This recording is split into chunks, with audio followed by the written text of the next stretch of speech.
Hello everyone, welcome back to my channel Kerala Herbal Care. Today let's see a video on a wonderful medicinal plant called Malabar nut in English. Its botanical name is Adathoda vesica. In Hindi it is known by the name Adusa. In Malayalam it is called Adalodagam and in Kannada it is called as Adusoge. Adathoda vesica or the Malabar nut is a tall evergreen herbaceous shrub. This plant is famed as a natural expectorant. The leaves of this plant is the most useful part, which contains an alkaloid called vesacin.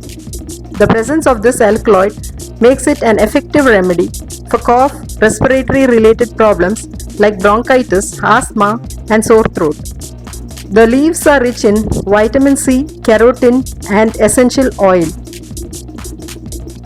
It is rich in anti-inflammatory, antibiotics, and natural expectorant. Adathoda or the Malabar nut has been used for centuries for curing cough, cold, asthma, and it is mentioned in Sanskrit scriptures. The leaf extract can be boiled in water. To this water, add 2 tablespoons of honey and when consumed helps in treating common cold, cough, and flu symptoms.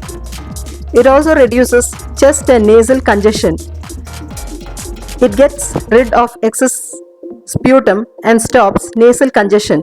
It is highly effective in treating asthma, bronchitis, sinusitis, and respiratory illness. It is a powerful digestive stimulant. It can be used as a potent cardiac tonic. The herb is extremely essential in purifying the blood. It offers an amazing cure for a wide range of gastrointestinal disorders. The leaves of Adathoda is very useful for curing ulcers like duodenal and peptic ulcers.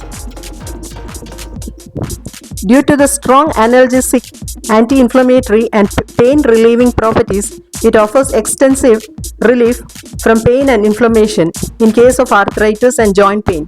It helps to reduce the uric acid level and also works well to diminish the pain and tenderness that happens due to gout. It helps in treating skin infection like acne, warts, boils, eczema, blisters, itching, etc. The plant grows best in shaded and semi-shaded area. All the parts of this amazing plant is used as a medicine. We can use this plant wonderfully in home remedies. One final hint is it should be consumed judiciously. Never consume this more than required as there is a tendency to lower the blood sugar level. Thank you for watching this video. If you find this video helpful, please subscribe to my channel, like, share and comment.